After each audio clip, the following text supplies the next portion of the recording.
Forma is like an independent entity that works with what we think of as like techno-optimistic jurisdictions. And what we do is we kind of connect them with the Solana economy. You know, in Solana, we're a capital abundant internet native community that has an unreasonable amount of distribution, specifically to digital nomads on the internet. And so we're trying to kind of like trade resources between Solana and these countries. All right. Good morning, good afternoon, everyone. I'm here with one of my, I would say, Twitter or X friends. We met and spoke a while back, and then we had to do actually a catch up, and we told each other why to not do it in a podcast.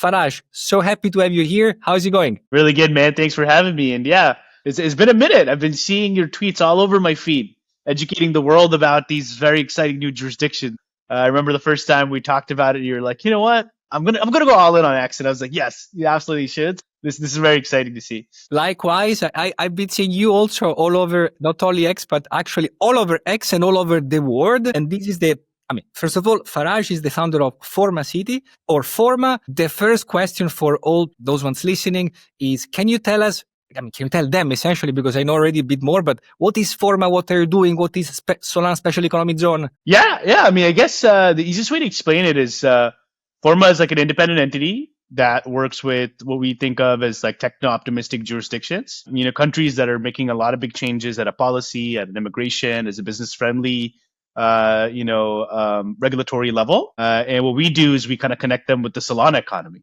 You know, in Solana, we're a capital abundant internet native community that has an unreasonable amount of distribution, specifically to digital nomads on the internet.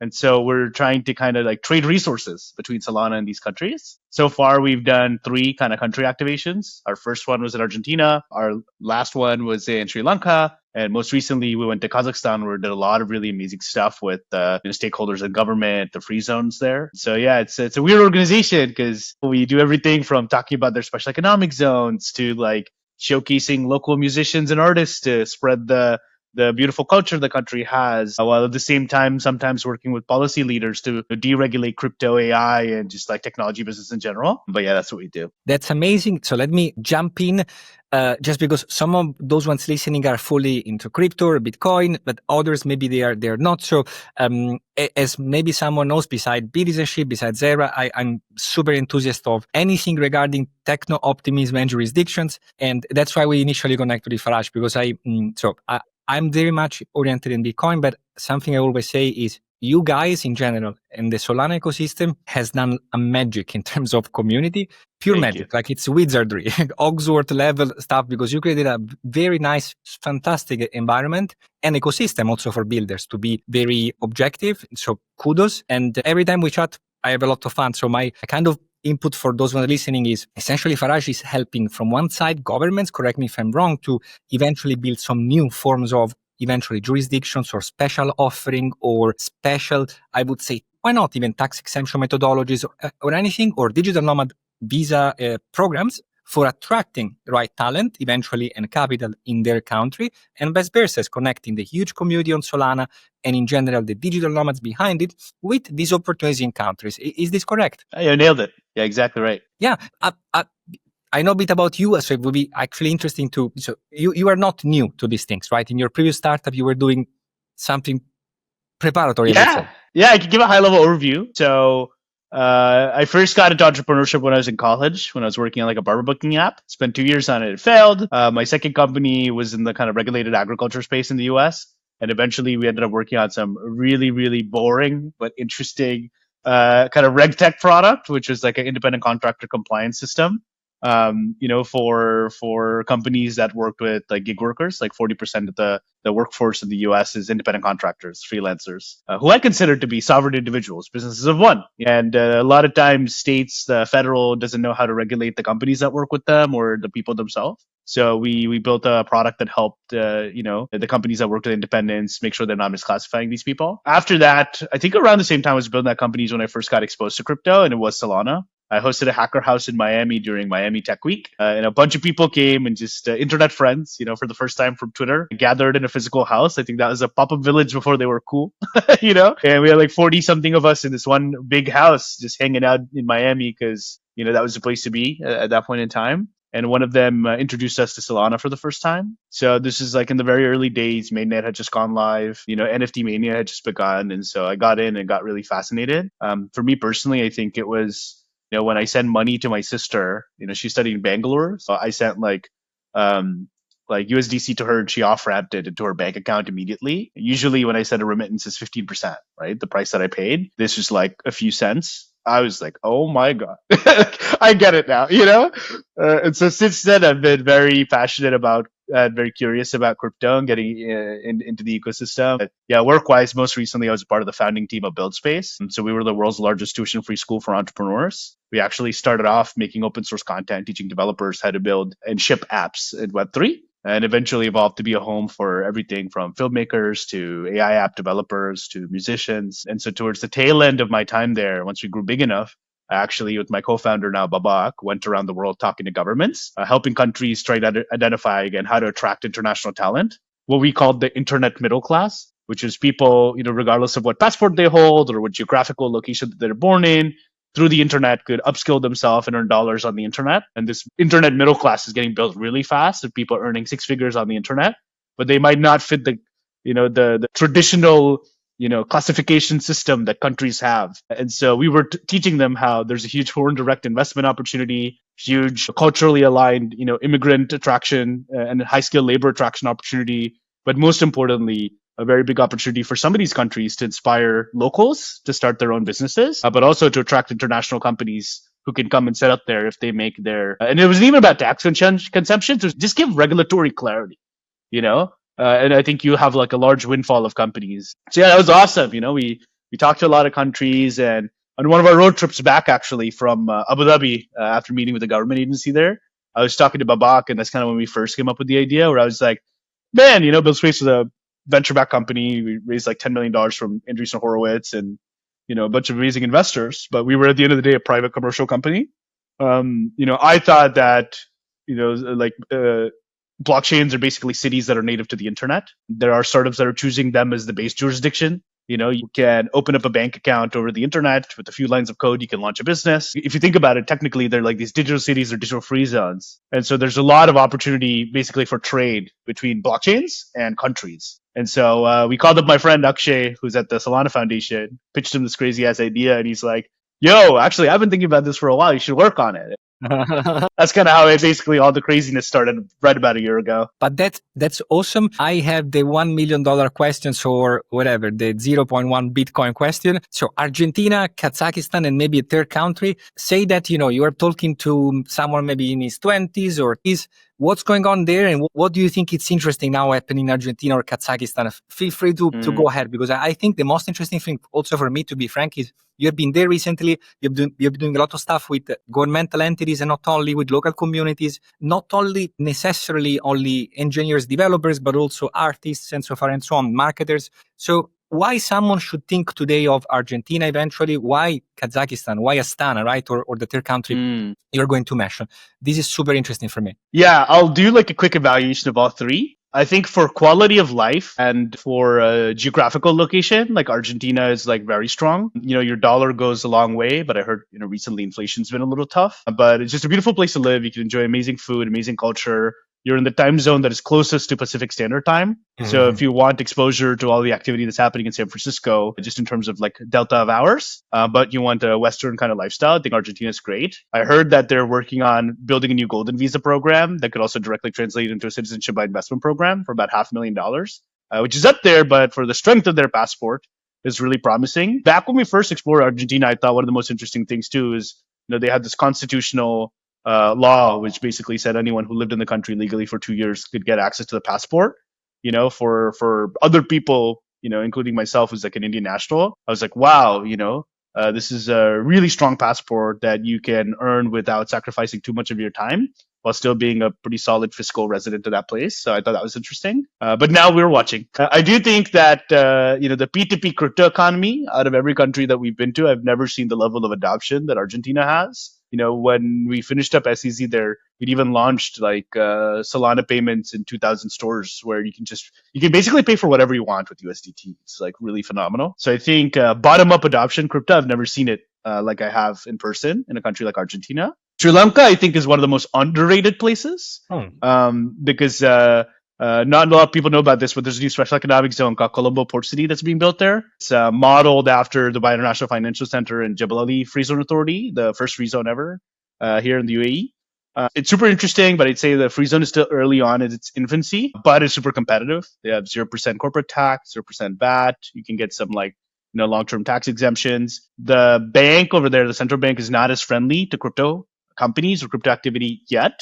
They are very friendly to tech companies though. And if you're like a large multinational corporation that's in the South Asian region, like it just makes a lot of sense to set up there. I'd say I was just genuinely impressed by the infrastructure in Sri Lanka. The roads were really nice. The people were kind. The streets were clean. It felt very safe. But one thing that I'm going to predict is that southern Sri Lanka, which is just like not like Ahangama, Hirakatia, Waligama, that strip, that's going to be like the next Bali, basically.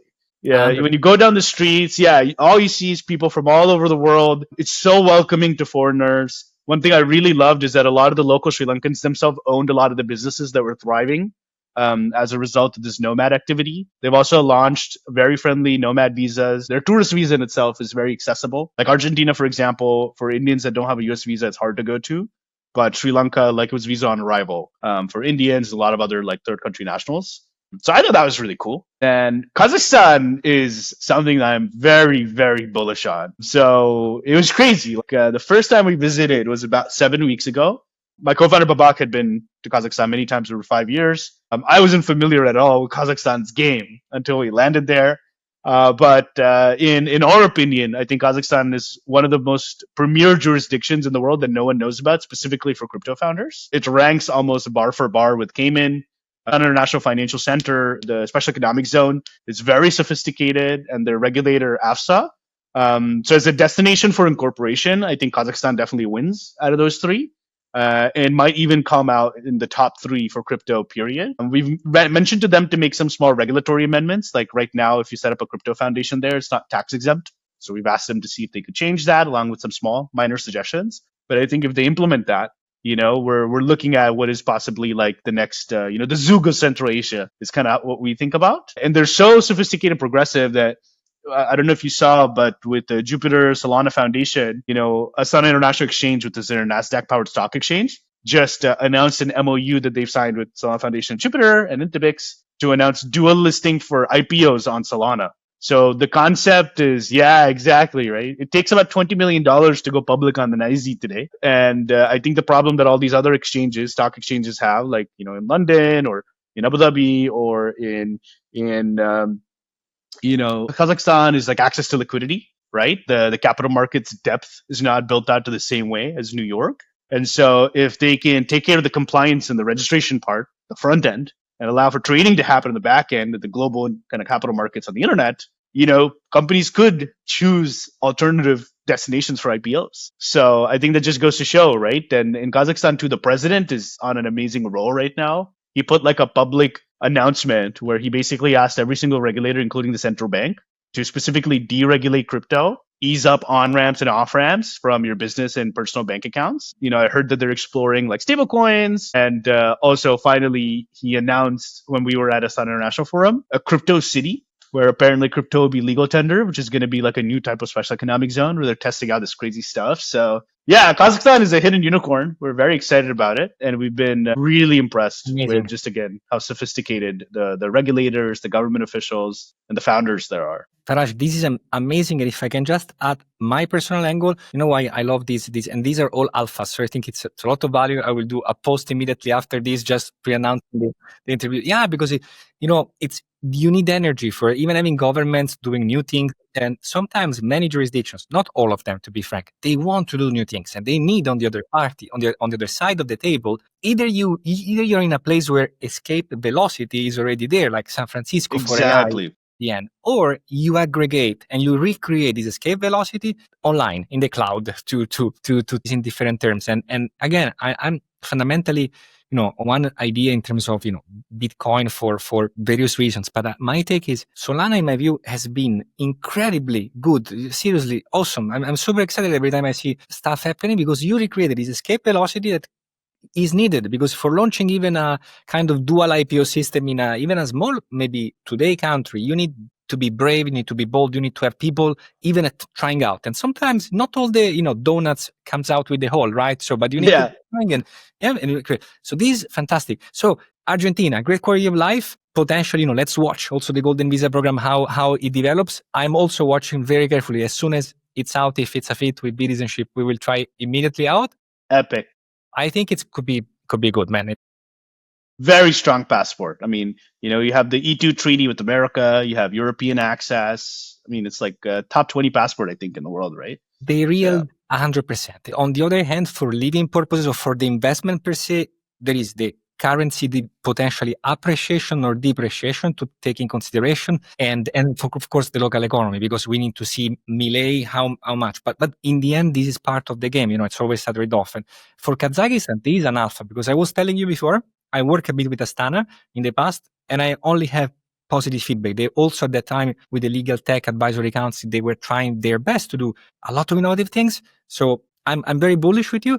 And Sri Lanka, the next Bali, it's a great call also. Let me ask you this. What are the next steps that you think will come up with these countries or with others, if you can share with Forma, etc. And what is, when you say Solana special economic zone, this is useful also for people that will check on your X, because sometimes there is SEZs, Solana, I love the name, and Forma.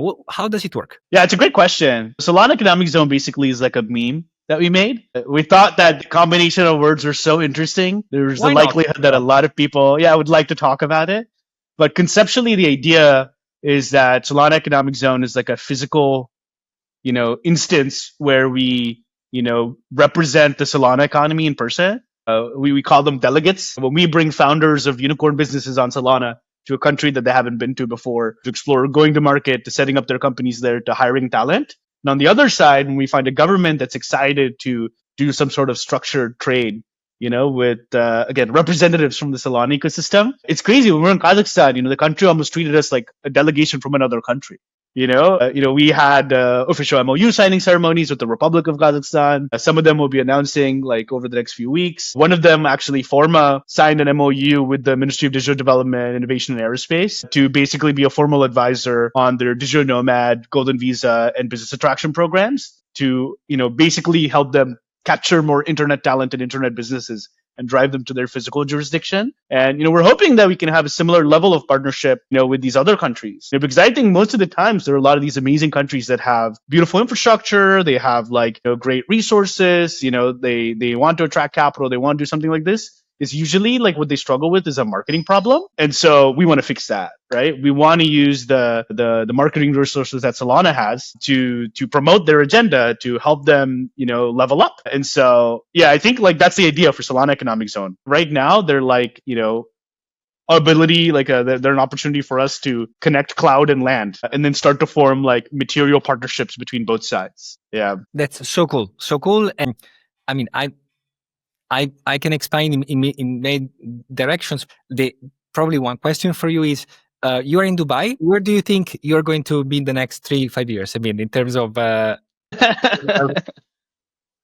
it's a really great question. Yeah, I mean, right now I'm very interested in basically challenger countries. I think there's a lot of opportunity for small, safe countries to partner with large internet communities, whether Solana or digital nomads or the Bitcoin community, and eventually kind of speed run building Singapore, but maybe with a different cultural context.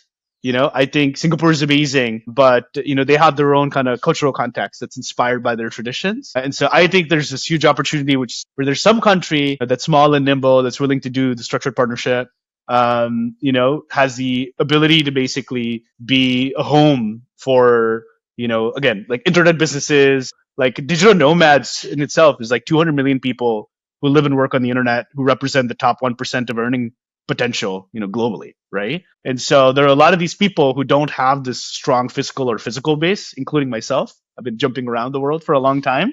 Yeah, it's I'm hoping that one of these countries that we work with, we can do some really good work to make it the place I want to live, for the next 5 years. Again, I love Dubai. I was born and raised here, but I think Dubai is also kind of moving at its own pace. You know what I'm saying? And it doesn't fully represent a common ground for third culture kids.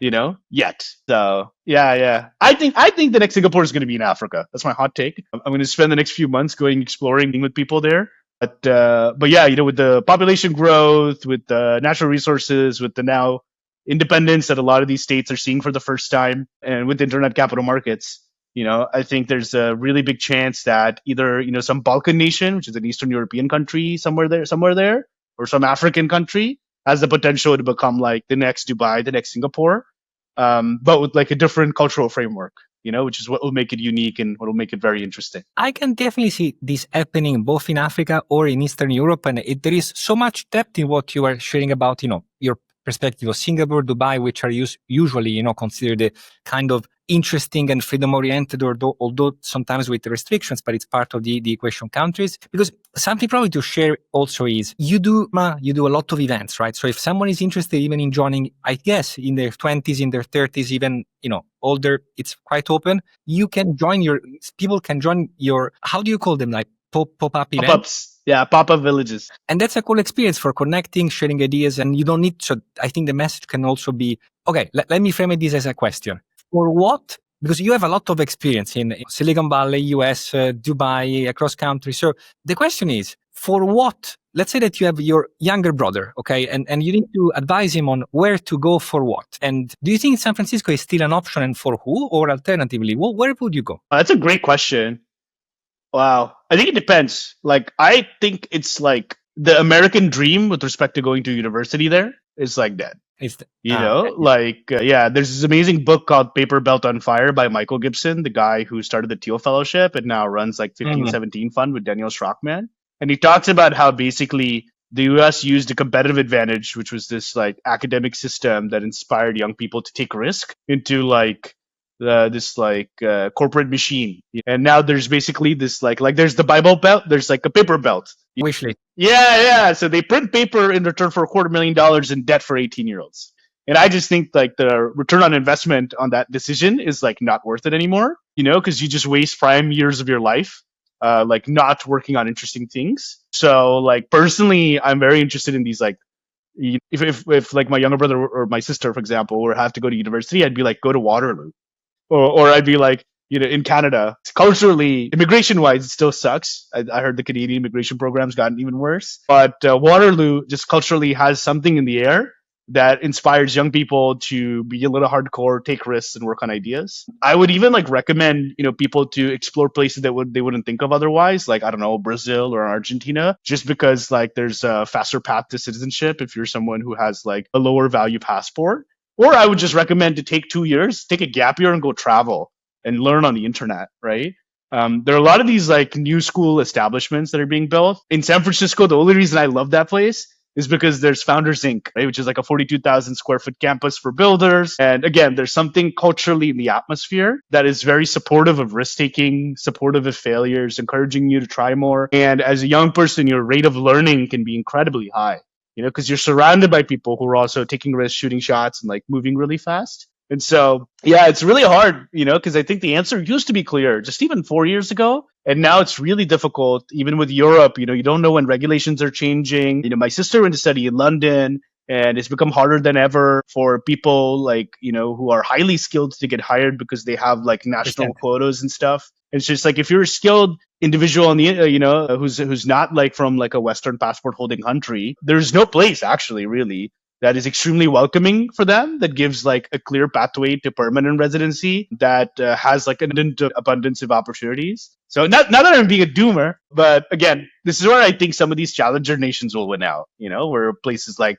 Kazakhstan, that's just like open door. You see like a very large amount of international students now going and studying in Georgia and Kazakhstan, instead of going and studying in the United States and the UK. Why? Because it's more affordable. They still get the kind of basics that they get. Quality of life is still high because they're walkable cities that have some sort of like westernized or unique culture. And, there's an abundance of jobs. And so, yeah, I mean, for me, like, it's crazy. I don't have a specific answer. I think this is one of the most probably there is not one single answer to this question, right? Because it's there used to be just 4 years ago. Yeah. That's why I asked you, because to be frank, I'm generally interested because you come from a diverse background, experiences, a lot with, early stage building in different. So I'm really generally interested. Yeah. There's some hubs now, So there's the Founders Inc., which I think this is the thing that's going to happen, is as like university as an institution crumbles because they've all turned into glorified private equity funds that just acquire land based on other people's money by promising them jobs that they never get. There's going to be alternative institutions, right? IC is the example of one of the first like major alternative institution. Deal Fellowship is an example of a really good alternative institution. Now you have, on one side, like venture capital that's basically subsidizing, peer-to-peer education, which is what I think like Founders Inc. is, or blockchains, that have very large treasuries that see, new businesses, new talent coming into their ecosystem as an opportunity for economic stimulation. Like I've actually worked with like a handful of different blockchains outside of Solana and advised them on what I call like the internet economy. Where basically if you think about the flywheel of a blockchain, it's not just about like having like core technology that gets used like enterprise SaaS. Like blockchains are like cities, and just like New York, they have to build out these independent districts where they enable a certain amount of talent to flourish. Like if you're a country that has a treasury, there's different ways you could approach investing or growing your economy. You could be like Qatar and be like, we're going to spend X billion dollars to bring the FIFA here. And hopefully all the tourists that comes kickstarts our tourism industry and everything else follows. Or you could be like, we've noticed we have a lot of amazing chefs. So we're going to invest in culinary schools or send them to the world's best culinary schools. Or, hey, we noticed we have a lot of great musicians. So we're going to invest in creating resources for them to create more songs. So music can be an export. So you kind of find like the trades, and you find like the kind of opportunities within your country and you double down. Just like that, blockchains outside of Bitcoin, which is the asset, all the other people are competing to be the infrastructure, including Solana. Like they have to like grow their ecosystems just like countries grow their economies. And the biggest single contributor to every country is that they stand on the shoulder of its businesses, right? Those are the people who pay the taxes, that employ people, that put money into the banks, that ends up buying the treasuries and the bonds that makes the country's value go up. A lot of countries struggle in mismanaging resources that the businesses contribute to. But I think with these blockchains now, their biggest problem is how do we attract enough founders to come build big enough businesses so that there's an abundance of jobs and opportunity within our blockchain. And I've started to notice that there's a trend of these blockchains that are building physical alternative institutions. So Scroll, and I really love Raza and Sandy on their team. It's a layer 2 in Ethereum. They've just built like a physical campus called Open Economy, like Open Campus in Malaysia. And there's a specific reason they chose Malaysia, which is a similar reason as to why Balaji chose Malaysia for a network school, which is it's very visa friendly for even Africans to go there.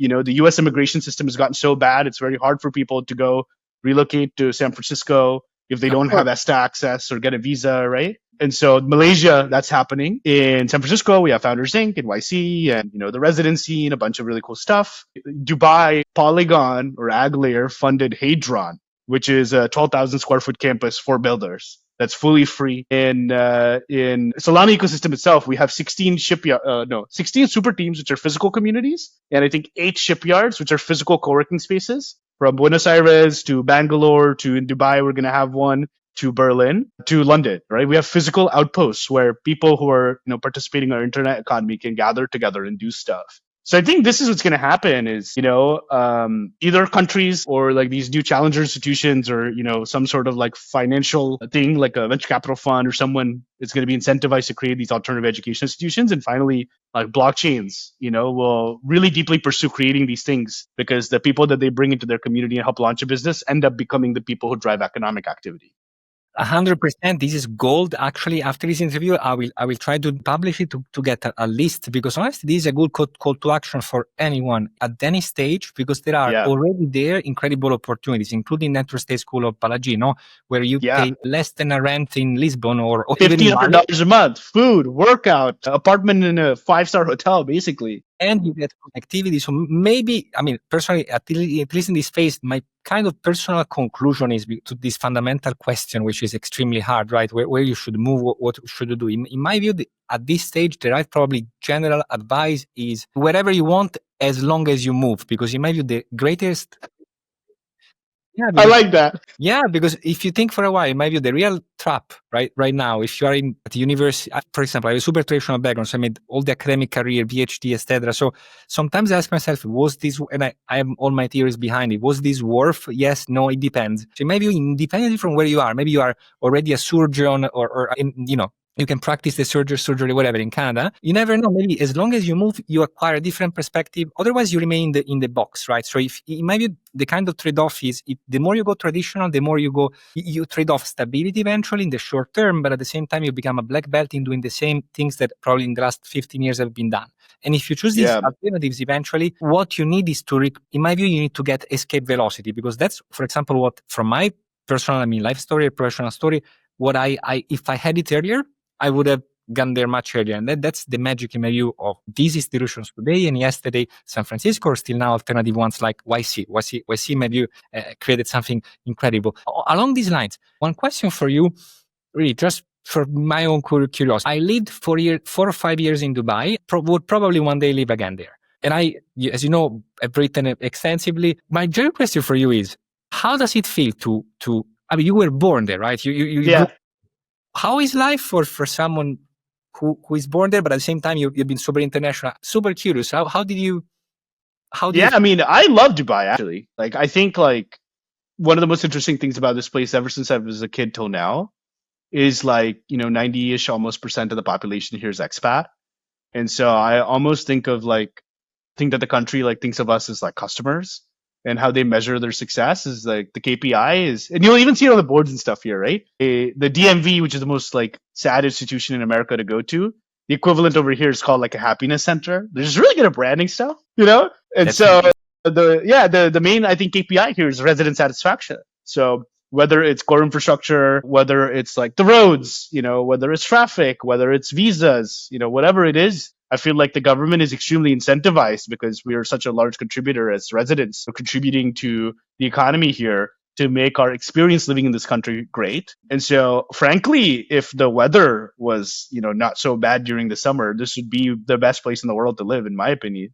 I have a lot of friends who, once I started tweeting after I moved back on why they should move here, which was timed really well with a really weird part in American and Canadian history, they got so excited, when they came here for the first time. And for the most part, they were just blown away, because they just didn't know life could be so easy, And so I just think, infrastructure wise, just like access to help, like a lot of people who have families, who need people to help them out while they work and stuff, for convenience, whether you need to get a car or a PS5 controller delivered to your door or your laundry done. Like, there's no place like Dubai, where it's efficient, like door to door. And I also think like something that we take for granted here that a lot of other countries or people don't understand is like the safety part.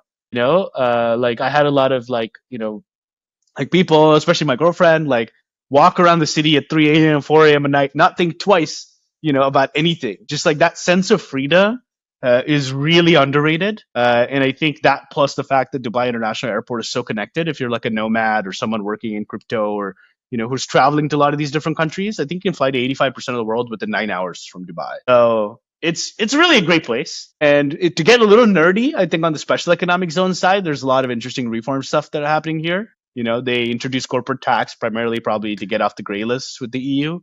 The EU overlords are asking them to do stuff that they probably didn't want to do in the first place. But they're figuring it out, and they're being transparent, and they're informing everybody. And so I think it's cool. And I think it's more people around the world should just come here for like a week, just to see what it's like. To be honest, piece of my heart is still in Dubai or UAE in general. I as a frequently write, so that's why I left Dubai, but I may come back, right? So this is the kind of headline, because I completely agree with you. And from a European perspective, not necessarily, also from a South American perspective, of course, African. What it's African? No, sorry, more like kind of consolidated economies with all the incredible thing in Dubai, the magic. What is when you go there for the first time, you understand that things are possible, because instead, when you're Europe, by default, the average European mindset is, it's not possible, it's impossible. So you grow up essentially with an impossibilism kind of overarching, I would say, cap on your head, and you can't eventually evade from this box. So in my view, Dubai is the representation of, eventually everything is really possible, because it's very hard to be pessimistic here. It's very It's true. It's even very like the visa, like everything, the government services are so advanced. Like my friends, like recently one of our teammates, we relocated him to Dubai. He's our like main like filmmaker. And then his girlfriend needed to relocate here, and she's Canadian. She's like, I don't know what I'm gonna do. And I was like, wait, like you work for a company that you could work for remotely, right? And she's like, yeah. And I was like, can you get them to generate a letter that just says that you can work remotely for them? She's like, sure. And I was like, do you make more than $3,500 a month? She's like, yeah. And then I was like, okay, great. Like, send me that. Get like safety travel insurance and give me like 2 weeks, right? We submitted her documents. Within 48 hours, she had her digital nomad visa. And she can move here, set up a bank account. In 2 weeks, medical was done. She got her Emirates ID. You know what I'm saying? Like, that was it. It was so fast. It was so simple. It cost like, like $1,200 or something like that. Now she has like a physical base here and can, iterate, experiment with life, work remotely, do whatever she wants. And even like the residency requirements are so flexible. Like you only need to be in Dubai like once every 6 months to maintain your residency if you don't have a golden visa. Like where else in the world is that the case? So I think like the countries are very sophisticated and they're thinking like quite literally about, okay, this nomadism movement is being big. How do we create tools, products, services to make like Dubai like the preferred base for the nomads so they can kind of live this lifestyle, where they travel and work and explore places and stuff. But yeah, it's crazy. I'm a very big fan of this place. I totally agree, and I agree. And there is an optimism around people. These are, it's always a matter of money coming in. A risk appetite goes up, and things.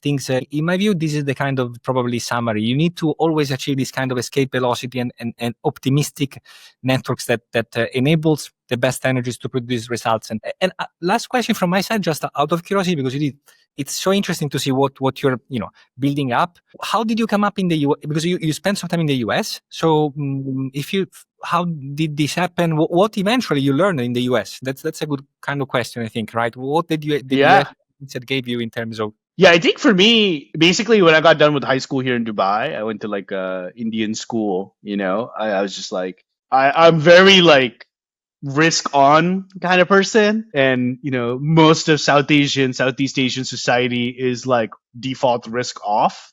And I just felt like it was not the right cultural environment for me to be in because I'm just not good at scanning textbooks and then printing them out, on pieces of paper and like getting academic achievements. I was just more someone who like had like obsessive curiosity, right? If I got interested in a topic, I could be the world's best student at that one topic, but everything else disappears from my mind. And so for me at that point in time, like the US made a lot of sense just because, culturally from their export, which is Hollywood and TV, I felt like there was a certain, appetite for enabling people to take risks. So I convinced my parents to go study in America. I studied at University of Texas at Arlington, which is a college that's right next to Cowboy Stadium between Dallas and Fort Worth. I had an amazing time. I think like, yeah, the vibes there are just different. I think especially San Francisco is even more wilder because it's a place where when you tell someone the craziest thing ever, they like don't call you crazy. They're just like, oh, sick. How are you going to make that happen? So I guess like, yeah, my first introduction to entrepreneurship culture happened in the United States. And I am very grateful for that because it really kind of shaped, the type of person that I've become. And for me, I'd say like, this is again, a really weird thing. One of my favorite things that happened was, getting into Twitter tech Twitter while I was in like America.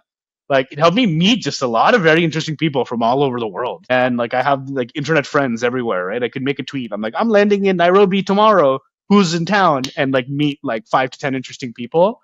And so from that aspect, I actually do think the social experience, the cultural experience of going and studying in America is pretty incredible. I also say there's just no place like America when it comes to, supporting entrepreneurs. That's just like facts. Like in San Francisco, like you could just hop on a Zoom call with a handful of people and get introduced to like, people who go on to like invest $1 million in your company just on the internet, just because they think what you're working on is interesting. So yeah, at a capital layer, at a cultural layer, and now at a content layer, America is just on top with getting attention.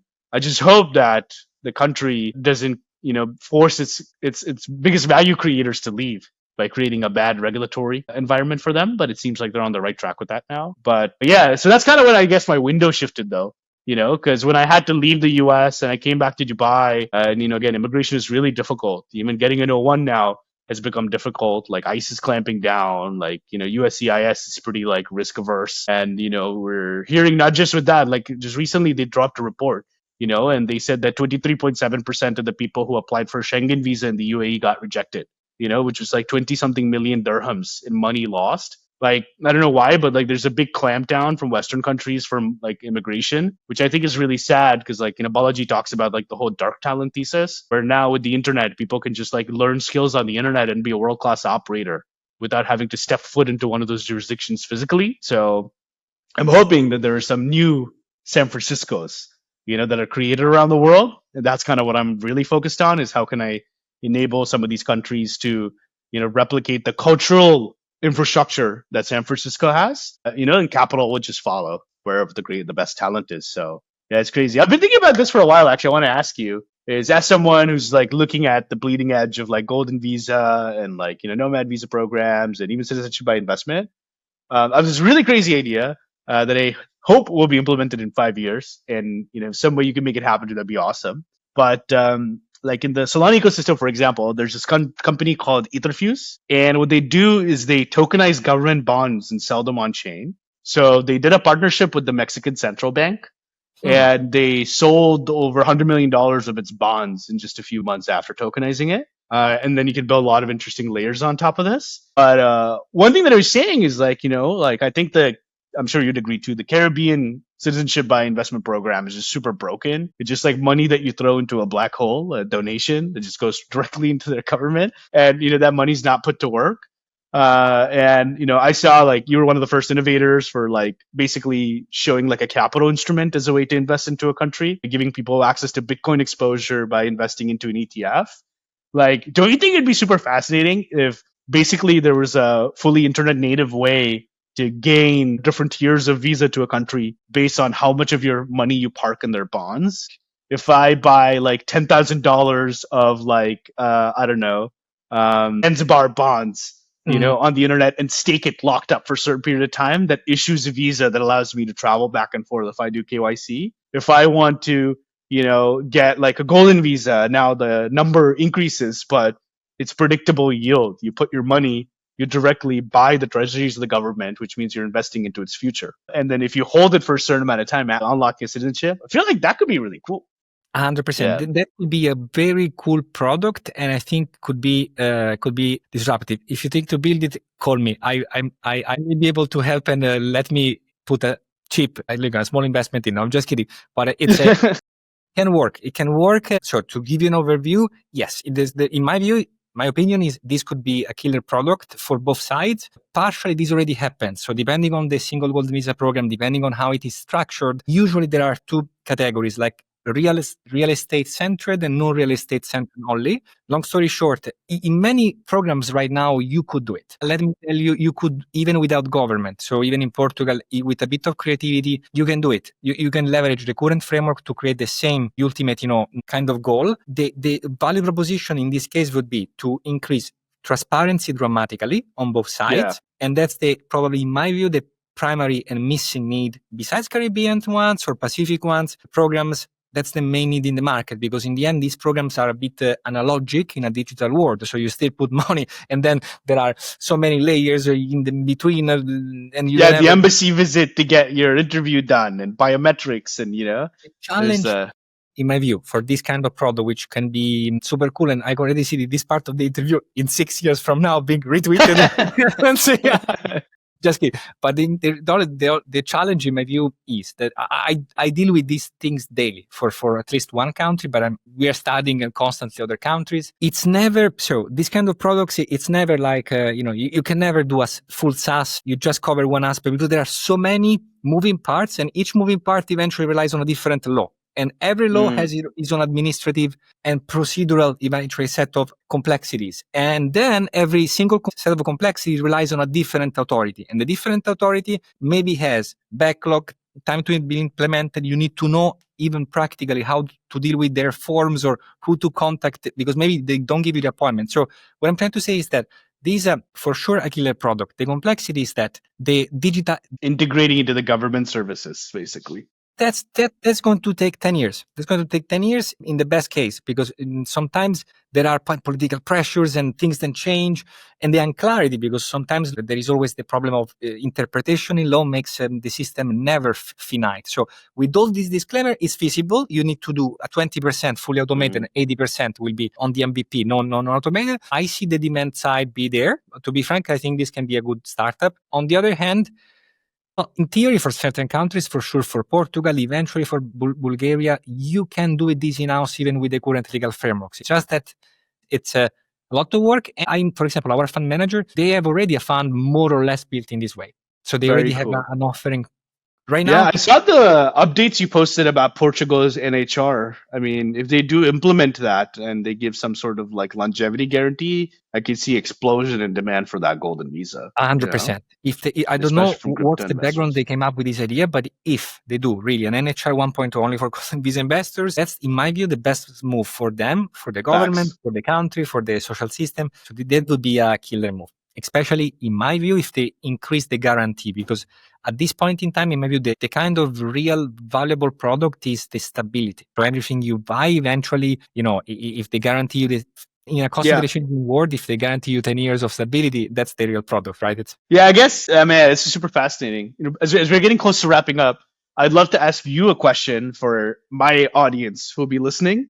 Of course. For the Solana traders or the founders who have slaved away really hard and gotten their first, 6 figures in internet dollars that they have parked in a wallet. And, they might be from a country, where, they have a passport that's not really great, or they might be, someone who's looking for their second passport. I guess maybe specifically for this audience that has a not great passport, that's looking to invest into a new one, either through a golden visa or CBI program. What's the ranking you have for like the top, 3, and why they should either pay attention to it or why they should consider it? 100%. So for this matter, Farhaj and everyone, essentially, this is the current best gameplay. If you want to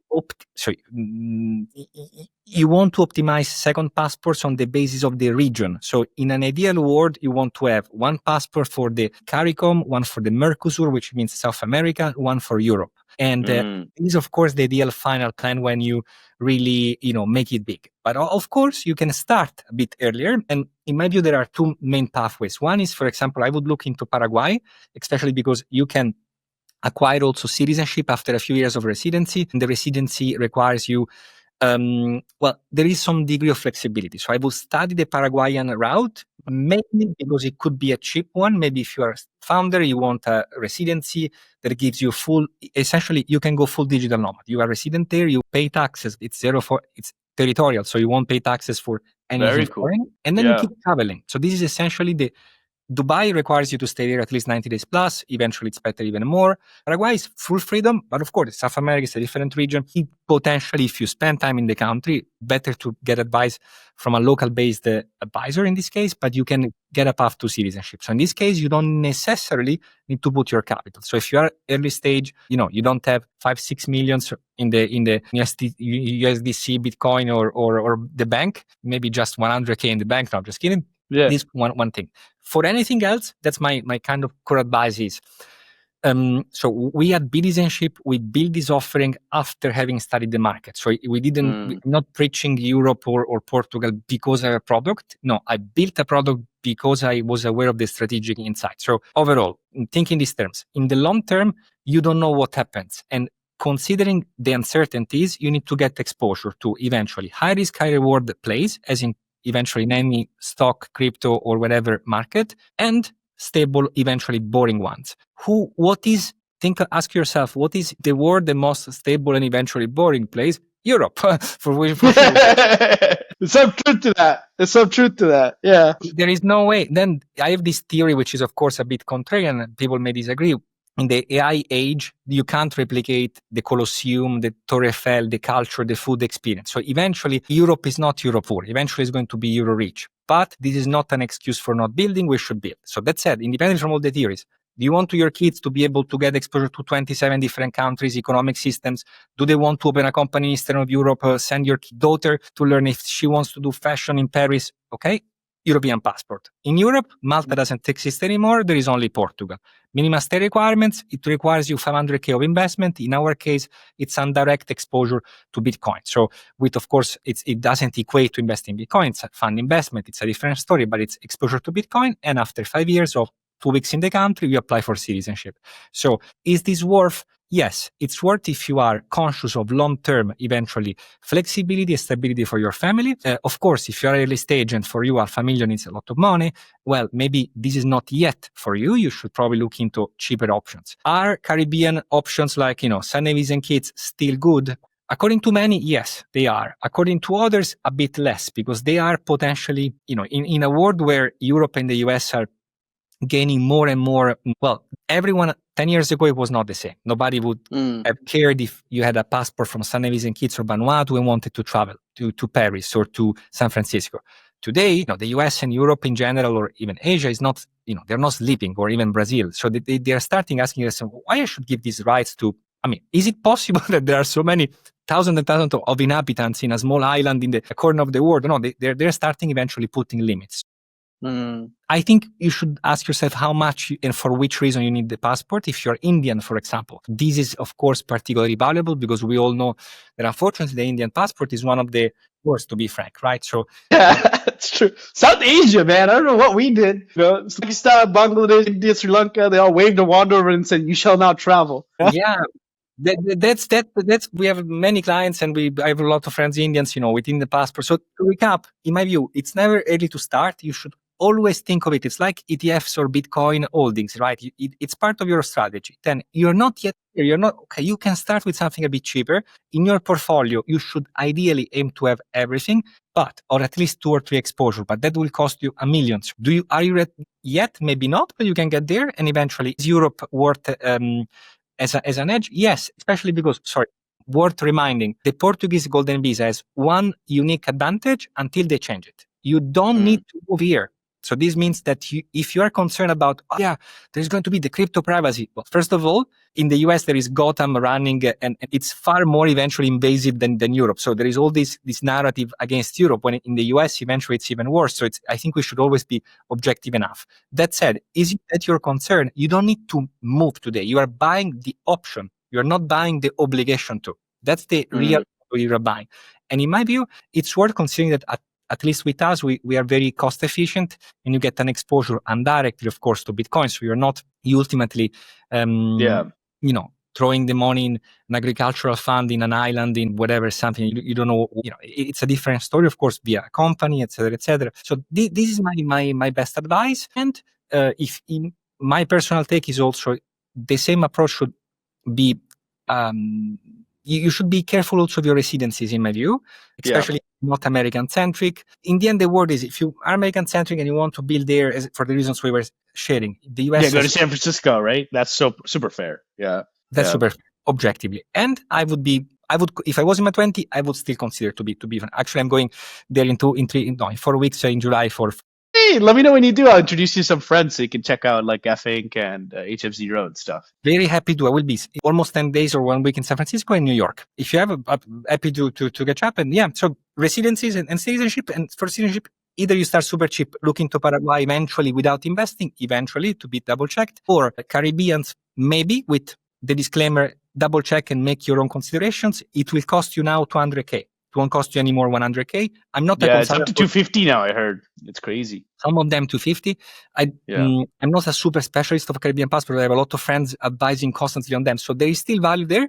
Third option, guys, in my view, never underestimate the European stability play. And again, you don't need to live there. It's an option, and nobody for just citizenship will claim anything for you. Europe is residency based. So if you decide to reside, then of course there are consequences. But even there, sorry for this part of the pitch is it depends, because a lot of what's the process like? Like maybe dumb questions like if I'm like, okay, I have $500,000 and I want to invest into the citizenship fund or whatever, like logistically, what's the process like? Because for example, like in UAE, the Schengen visa appointments are like non-existent almost next year. So if I apply for like a GV, the fund investment thing gets approved and the paperwork, getting the appointment, like how many days? Because like at least like a US citizen, when I was looking into the D program before, or like a UK citizen, they can literally physically come And within Portugal, they can apply for their D7, but if you're Indian, like you got to wait. You got to go be embassy appointment, and then they hold your passport for 14 days. So it's like, is it a different process for the golden visa? Is it similar? What are approval rates like? Yeah.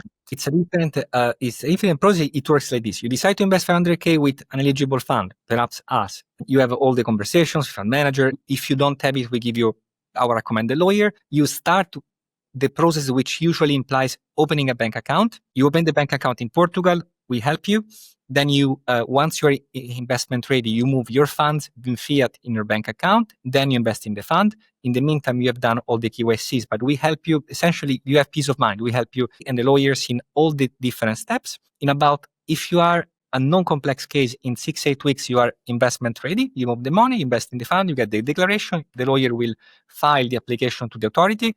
And from that specific day onwards, the 5 years time period starts. Okay, so this means that from that day, independently from when you receive your residency card, that's very important. So this means that for your residency card, the current estimate is 18 months, because especially in the past, there has been a tremendous backlog. So 18 months, wow.